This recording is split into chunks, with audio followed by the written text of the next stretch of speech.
This video is brought to you by Ridge's Wallet and Key Case. The next update for your wallet and keys is here, and you can get 10% off your order by using offer code SKYLUP. Click the link below to get to it, or stick around to the end of the video to learn more. Gamers, you did it. You made it through February. How's your backlog looking, huh? Did you finish Hi-Fi Rush? Did you get up to the bathhouse scene in Like a Dragon Ishin? Have you finished the Lightfall campaign on Legendary? If you answered yes to the last one, can you tell me what the Veil is? Because I've been asking everyone and no one seems to know. Yes, Lightfall did drop, and I have a few things to say about it later in this episode, as well as in my review, which will drop next week. Suffice it to say for now though, the enthusiasm I displayed for it in last week's show was not entirely justified. But like I said, we will come back to that. For now, we'll settle into a quieter period where the ferocity of February gives way to a more mellow March. But hey, we've still got Resident Evil 4 to look forward to, and that's hardly nothing.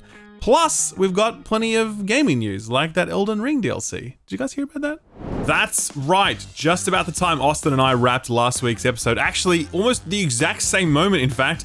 FromSoft tweeted out the news everyone had been waiting for. Elden Ring DLC is on the way. This is, of course, the least surprising news of all time, since FromSoft have done DLC for a majority of their titles, and given that Elden Ring has now sold over 20 million copies, From would be straight up crazy to not try and generate some attach rate sales courtesy of some DLC. For those worried that From might be looking to make a quick buck and fart out something half-baked, that's pretty unlikely. Previous DLC offerings from them have always been very meaty, well and truly worth the asking price, and absolutely add to the value of their already very valuable games. I'm sure we can expect no less here for Elden Ring, since From are unlikely to trade away the tremendous goodwill they've generated with the title by shipping something they aren't proud of. That's part of the reason this DLC still feels a little ways off. The announcement tweet simply said that a new DLC titled Shadow of the Erd Tree was currently in development. They didn't say it was nearing the end of its development, they didn't provide a release date, hell they didn't even confirm it was coming in 2023, so I wouldn't be at all surprised if this drops sometime next year, which would certainly make for a long ass wait. That is literally all the information we have right now, but I'm confident we can expect to see at least something of it during E3 or during Jeff Keighley's Summer Games Fest. Stay tuned for details, I will certainly keep you posted. Alright, I don't think anyone saw this one coming, but Counter-Strike 2 is maybe a real thing that actually exists, and it may be dropping soon. This report comes from esports journalist Richard Lewis, who has an extremely long relationship with the Counter-Strike scene. In his paywalled Substack, he claims to have confirmed leaks and rumors that suggest that not only is Counter-Strike 2 currently in development, but it's apparently not far off, and we may start seeing betas for it as soon as this month or next. He claims that at least one pro Counter-Strike team was flown out to Valve to playtest it, but couldn't provide any further details on whether or not the sequel was a separate standalone game, or rather an update to CSGO. That's important because the skin economy is a massive part of CSGO's appeal, and forcing people to leave all of their accrued skins behind would massively slow the growth of any new offering. Again, all of this is a rumor, it could all be bullshit. Richard Lewis is closer to the CS scene than any other journalist really, so if he's willing to put his name to the story, then it's certainly worth keeping an ear to the ground. Just over a week ago, I was in Square Enix's head office in Tokyo, but little did I know what was going on behind the scenes whilst walking those pristine award-clad halls. This week, Square Enix officially decommissioned Babylon's Fall, the disastrous live service from Platinum Games that set a new land speed record for the death of a live service game. Well, that's not quite true. We'll always have lawbreakers, but Babylon's Fall certainly gave it a run for its money. The decommissioning was accompanied by some very detailed patch notes. The update, version 1.4.0 of the game, unceremoniously reads, "End of service." Does it need to be a bullet point when it's the only thing on the page? It feels like the bullet point is kind of redundant. In the same week that happened, Square Enix announced that Luminous Productions, the studio wholly owned by Square Enix and responsible for Final Fantasy XV, Forspoken, and the Luminous engine, was being absorbed into Square Enix's other operating groups. In essence, Luminous Productions is being shut down. So, this is a complicated one. You might think, oh, Forspoken kind of sucked, so therefore they shut down the studio.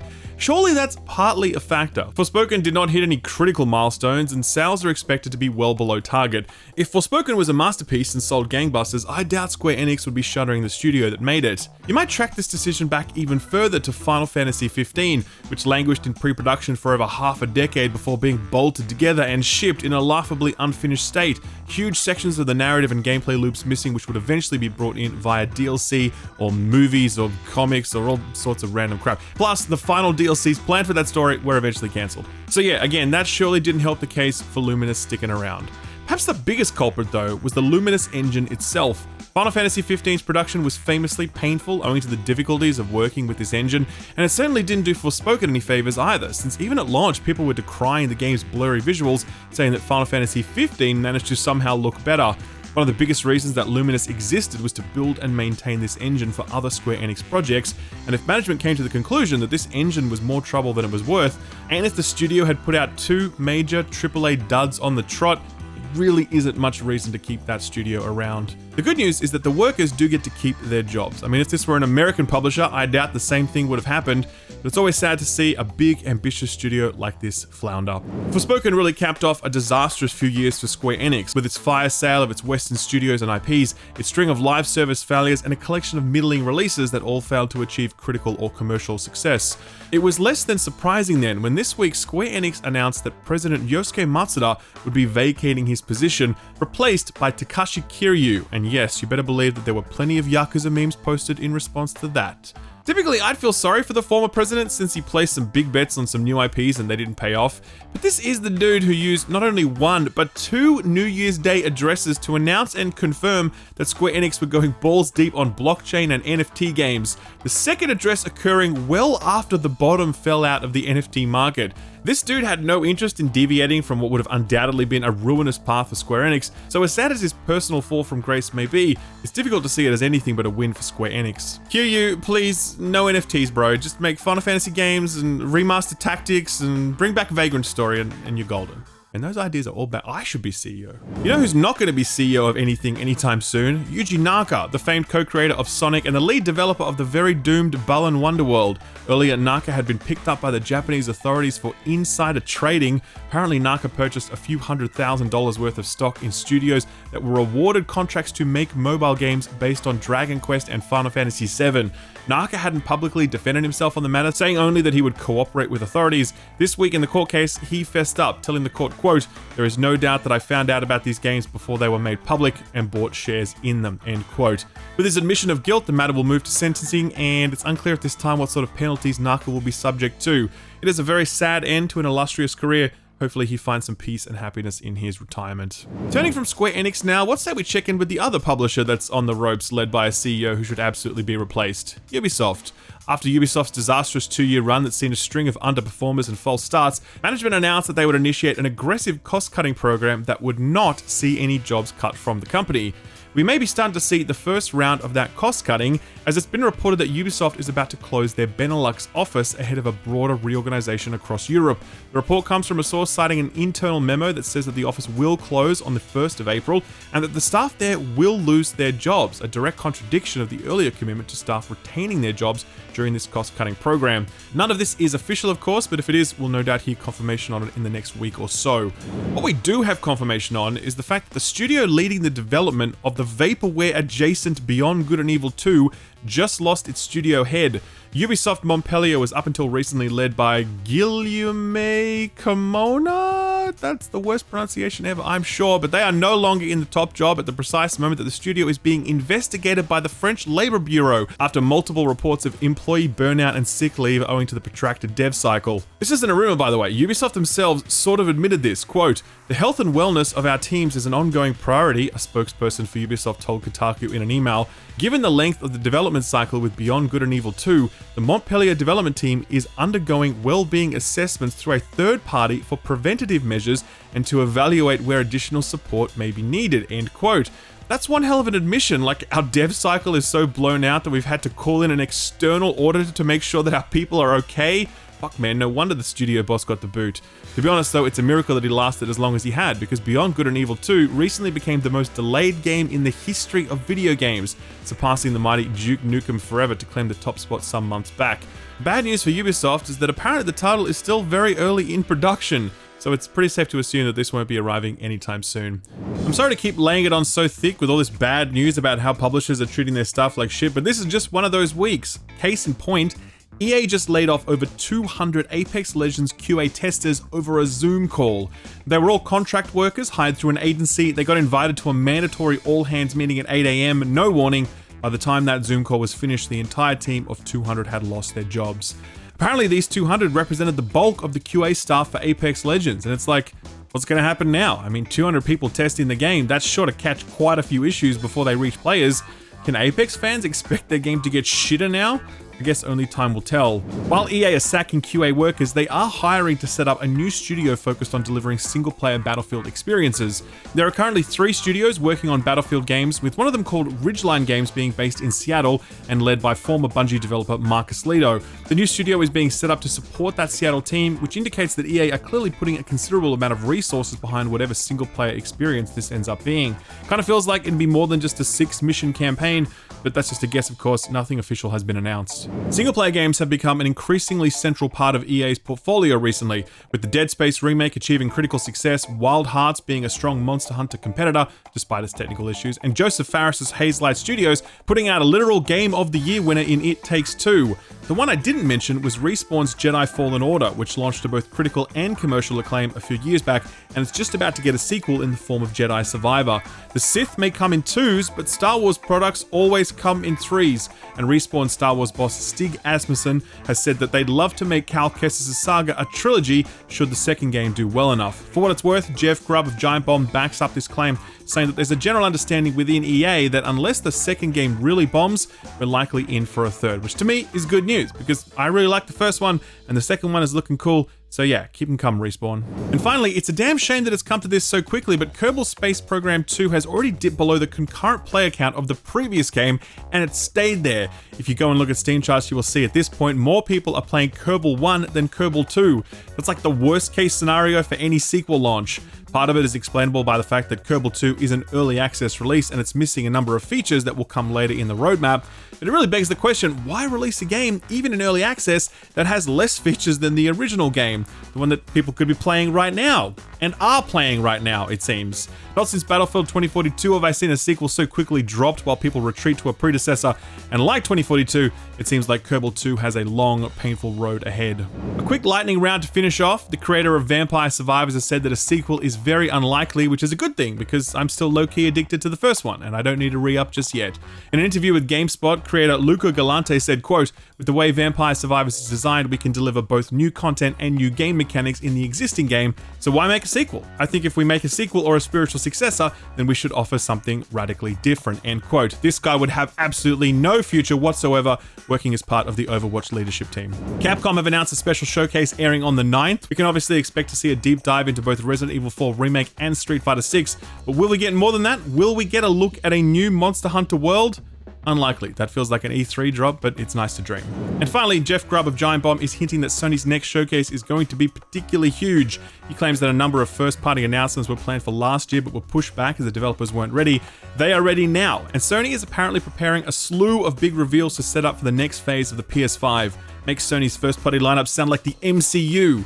Hopefully the PS5's Phase 2 is better than Marvel's Phase 4 or 5. I still haven't even seen Ant-Man yet, but I've not heard good things. So what got announced or delayed this week? Well, there were actually 2 webinars this week. The first was from the most innovative studio in all of video games, Game Freak, who this week announced a slew of updates coming to all of their Pokemon spin-off games. Stuff like Pokemon Unite, Pokemon Cafe Remix, Pokemon Taxidermist. I made that last one up, but I do wish it was real. In addition to all of that other stuff, they announced a set of expansion DLCs coming for Scarlet and Violet. Not much is known about either of them at this point, except they're called the Hidden Treasure of Area Zero, and they actually appear to be a single DLC offering split into 2 parts, the first of which arrives in Northern Fall, and the other arrives in Northern Winter. They also announced whatever this is. Welcome to the world of Pokemon Sleep. Your adventure takes place on a small island. On this island, you'll find great big Snorlax. It's called Pokemon Sleep, and yeah, I'm definitely falling asleep just listening to her describe it. The other webinar this week was from Paradox Interactive, the publisher that focuses exclusively on strategy offerings. They've actually partnered up with Microsoft for this showcase to highlight some Game Pass stuff. Offerings like the Lamplighters League, a pulpy XCOM-style tactics game that has a lot of Indiana Jones energy. Looks quite nice actually, no date for this one yet, but hopefully it's sometime this year. Paradox did tease something called Life by You, which is essentially The Sims, but not The Sims. Which is nice because no other studio really tries to compete with EA in this category. Kind of weird how successful The Sims has been and how few Sims likes there have been in response. Paradox's big ticket announcement was City Skylines 2. After EA shit the bed with SimCity and left the IP to die, developer Colossal Order stepped up to the plate to deliver a more than worthy spiritual successor in Skylines 1. There aren't many details about the sequel except for the fact that Paradox are describing it as the most realistic city builder ever. There is no date for this one yet. Again, hopefully it's not too far off. The studio who's working on the Witcher 1 remake are busier than we first thought because they're also working on their own original IP. The game is called Thaumaturge, and it's an isometric RPG set in an alternate version of Poland in the 20th century, one in which the occult is a regular feature of daily life. This studio had earlier helped out Larian with Divinity Original Sin 2 and Baldur's Gate 3, so a CRPG is very much in their wheelhouse. No release date for this one yet, but it is headed exclusively to PC. There's a new Sherlock Holmes game on the way. Well, that's actually not quite true, since this is actually a remake of a 2007 release title called The Awakened. The remake had a round of previews a little while ago, most of them quite positive. It got an official release date this week, 11th of April. The Outer Worlds, not to be confused with Outer Wilds, is an RPG from Obsidian that's not quite as beloved as the rest of their output. I really liked it, a lot in fact, but as time goes on, history remembers it with little fondness owing to its very narrow scope, both in terms of its gameplay and its narrative. Still, if you're interested to check it out, then you've got a good excuse in the form of the Spacer's Choice Edition, which was earlier leaked and is now confirmed. The new edition provides a visual uplift for the game, minor but noticeable, certainly not remake or even remaster territory, but it's something. Plus, the level cap has been increased here and all the DLC is included, some of which is pretty good. I played it and I can recommend it. No date for this one yet, but you have to expect it'll hit very soon. 15 years after the last Dragon Ball Z Budokai game, a new one has just been announced. There's almost no details to speak of as the trailer really didn't give anything away, but fans are thrilled since 15 years is a long time between drinks. And if this drops this year, that's going to make 2023 pretty much the greatest year in fighting games history, since we'll have Tekken, Street Fighter, Mortal Kombat, and now this. That'll be pretty crazy. Atlas Fallen is the next thing from Deck 13, makers of The Surge and The Surge 2. Two very solid sci-fi Souls-likes that I absolutely recommend. I'm really interested in this one since I'm a fan of the studio, though I will admit I'm not entirely sure what this next game is. I'm assuming it's another Souls-like, but I'm not sure about that. We won't have to wait long to find out though, since Focus Home Interactive just announced a release date for this one, May 16th, arriving on all platforms bar the Switch. Final announcement this week is a follow-up to a story I touched on a little while ago. Ghost Story Games, the team behind Deep Rock Galactic, have spun up their own publishing label, and this bad boy is one of their first offerings. It's called Deep Rock Survivor, and it's a top-down roguelike take on the existing Deep Rock characters and universe. Think Hades, but with more beards and drinking. This was just a teaser trailer, so you've got to expect that it's some ways off, but it does look pretty rad. Two delay announcements this week. The first is for Hogwarts Legacy. While the PC and current gen versions have been out for a while now, the previous gen versions were indefinitely delayed prior to launch. We finally have a new date for those, May 5th. Though that is just for the PS4 and Xbox One, the Nintendo Switch version is still very much MIA. And finally, we're going to have to wait a while longer for the return of Bigsby. The Wolf Among Us 2 is one of the first projects from the resurrected Telltale Studios, and it was targeting a 2023 release date. That has since been pushed out to 2024. The studio boss Jamie Otley saying, quote, "If we put this game out and it is not ready, we're going to get torn to shreds," end quote. Given what Telltale went through and given how many eyes are on The Wolf Among Us 2, he certainly ain't wrong. So what came out last week? Well, Lightfall did. Okay, where to start with this one? So I think we first need to look at the day 1 or day 2 responses, since that's when everyone smashed through the campaign, and yeah, let's just say the campaign did not deliver on all fronts. Narrative in particular was not great. I'm trying to be circumspect here because I'm working on my review at the moment, and I don't want to put too much out there since I'm still finalizing my thoughts. But yeah, the campaign was quite a few steps behind what we got in The Witch Queen for more than a few reasons. This led to the Steam reviews, where Lightfall currently sits at around 33% mostly negative, a rating not seen since the Curse of Osiris DLC, which was famously Destiny's nadir, the worst content update ever. That is actually when I quit the game back in the day for real. So Lightfall spent a few days getting dragged. IGN puts out a preliminary review scoring it a 5 out of 10. The subreddit melts down. It's generally a bit of a disaster. After that, people spent some time getting to grips with the rest of the expansion, namely the subclass strand, as well as the new loadouts feature, quality of life changes, the new weapon perks, etc. At that point, the narrative starts to shift. It's still by no means universal acclaim, but there's some good things about this package that appeals to existing players. When it comes to new or lapsed players though, it's a much tougher sell. Bottom line, Lightfall is not as bad as you've probably heard, but but it isn't great either, and on balance, I think it's fair to say that a lot of the Destiny community is at least a little disappointed with this. That's a very brief take though, and I plan to give you a full rundown in my review, which will be live next week after I've got my day 1 raid seal. If you're keen to know the minute that review is live, then be sure to subscribe to the channel, ding the notification bell, and yeah, you'll be sorted. Moving right along, what else came out last week? Well, Scars Above hit all platforms but the Switch, and it did not go super well. As I mentioned earlier, I played a little bit of this and walked away very unimpressed. Critics seem to be on the same page, with the title sitting at a weak 65 on OpenCritic, though Steam users are certainly more satisfied with the title, sitting at a mostly positive 75%. IGN were none too happy with this one, giving it the old 5 out of 10 Lightfall special, saying, quote, Scars Above is a journey into a mysterious planet that lacks polish, depth, and balance, preventing it from being a memorable third-person shooter, end quote.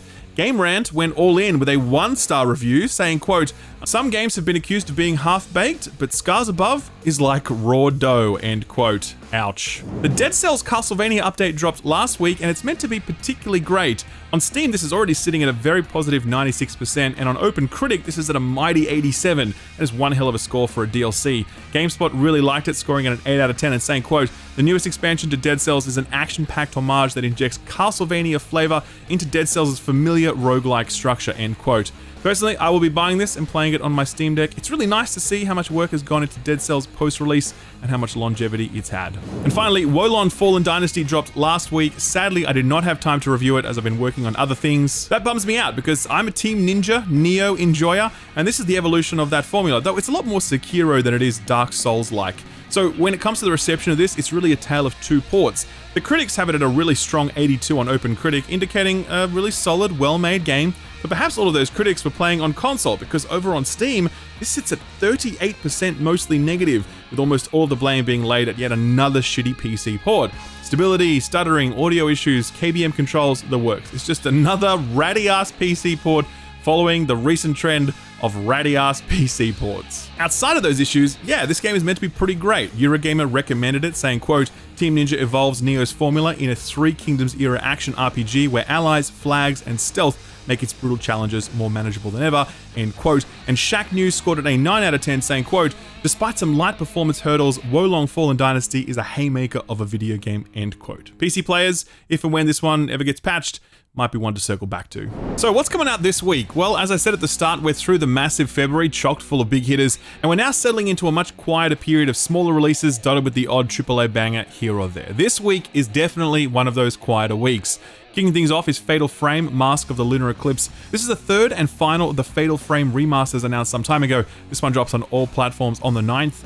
Monster Energy Supercross 6. I told you it was a quiet week. It's a game that has an energy drink in the actual title. Eat your heart out, Kojima. This hits all platforms bar the Switch on the 9th. Session Skate Sim is finally making its way to the Switch after a long time in early access on PC, followed by a release on Xbox and PlayStation last year. Maybe something to tide you over until Skate 4 arrives. This hits the Switch on the 9th. One title I'm actually really looking forward to this week is Before Your Eyes, which launches on the PSVR 2 on the 10th. This had earlier released on PC to rave reviews, tons of awards, including a BAFTA. On the PC, you played it with a webcam, and when you closed your eyes to blink, that is how you would progress the game. You literally play it with your eyes. I think that is such a fascinating idea, and I can't wait to experience this for myself. And finally, I don't know what the hell this is, but DC's Justice League Cosmic Chaos arrives on all platforms on the 10th.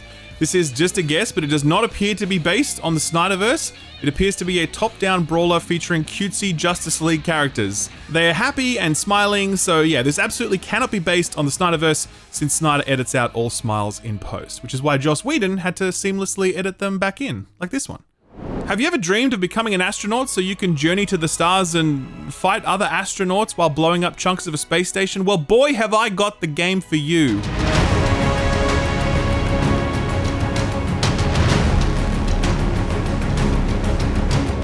This is Boundary, the debut game from studio Surgical Scalpels, interesting name. I'm gonna guess that these guys watched that movie Gravity and thought to themselves, you know what would make this even better? If George Clooney and Sandra Bullock were shooting at each other.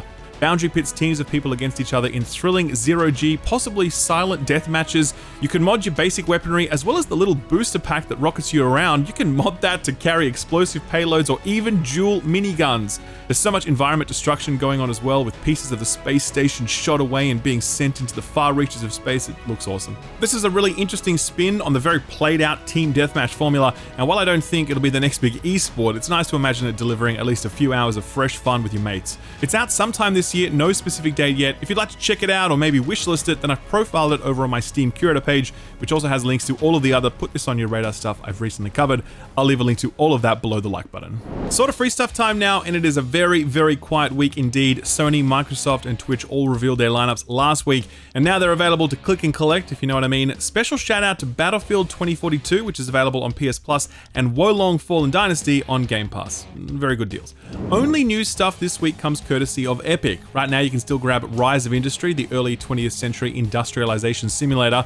That does disappear on the 10th though, replaced by Call of the Sea, a point-and-click adventure game set on a mysterious South Pacific island. Steam reviews on it are very positive. Looks to be a safe bet if you enjoy your pointing and your clicking. I guess the only other shout out this week is for the finals, which right now is in a closed beta test that you can get into if you're lucky, but signing up for it will certainly get you into future betas and ultimately to the game itself, since it's free to play. What is it? Well, it's the first game from a new studio made up of DICE refugees, and it has a lot of old school Battlefield vibes, particularly on the destruction front since you blow up pretty much anything you can see. I've played about 10 hours of it over various closed tests. Absolutely loved it. I just put a preview vid up as well if you'd like to get some more info on it.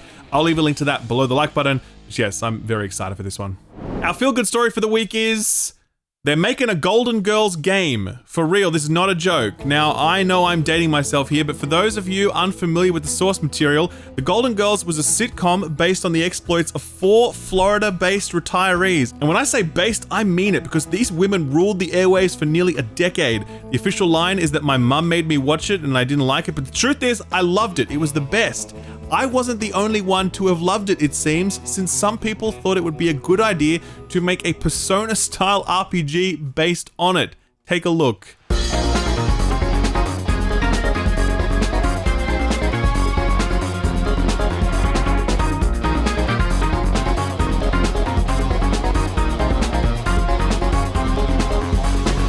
Called The Golden Girls Take Manhattan DX, and it's apparently an actual video game that will release for free later this year. I think the combination of Golden Girls with Persona social sim and turn-based combat is a match made in heaven, and I hope that other sitcoms get the same crossover treatment. I want a Friends meets Baldur's Gate style CRPG. I want Frasier meets Uncharted. I want Curb Your Enthusiasm crossed with Doom. Because if there is one person angrier than the Doomslayer, it's Larry David. Somebody get that man a shotgun. Ladies and gentlemen, that has been the show for the week, and you have been a terrific audience as always, sticking around to the end like that. I appreciate it. If you are still here, why not hit the like button? It's free and it makes you feel all warm and fuzzy. If you like that feeling, there's plenty more where that came from, so be sure to subscribe and ding the bell. I'm working on a whole bunch of stuff this week. Some of it you know about, like the Lightfall review. Some of it is still a secret, and I'm not allowed to talk about it until next week. Right now, there's actually a plan to do at least 4 uploads next week, possibly 6 if Austin and I can get through it all. Austin's editing this part of the video right now, thinking, we're doing what now? Don't worry, 2 of them are previews, 1 of them is the news show, 1 is the Lightfall review, and 2 are surprises. I'm tired just thinking about it, but I am excited. I hope you are too. Thank you again for stopping by, and a big thanks to this week's sponsor, Ridge Wallet. As I mentioned last month, Ridge Wallet are an official partner of the Skill Up channel for all of 2023. So you'll be seeing a lot of them around here, and I'm thankful for that because it's sponsors like Ridge that help me do what I do. They keep the lights on around here, and that is a big deal, so big thanks to them. Doesn't hurt that they put out a really good product that I've been using for many years, well before they sponsored me. Ridge Wallets are wallets evolved. Store all of your essential cards, your cash using either the money strap or money clip, protect yourself from scammers with RFID protection, and look like a classy dude because these things are sleek and stylish and come in a range of colors and materials, allowing you to rock whatever look works for you. More recently, I was one of the first people to get my hands on their new key case, and that has been something that I also love, and I just can't imagine going back to a big, messy, clumsy lump of keys. There are other products there too, like their excellent backpack, their bolt action pens, and tons more. All of it is worth a look, and all of it is 10% off when you use offer code SKILLUP at checkout. Visit ridge.com/skillup and get 10% off store-wide. Link below in the description and the pinned comment. Thanks Ridge for sponsoring the channel for 2023, and a big thank you to you out there for watching the videos, since Ridge would not be supporting the channel if it weren't for you guys. Appreciate it, and I'll see you next time. Bye-bye.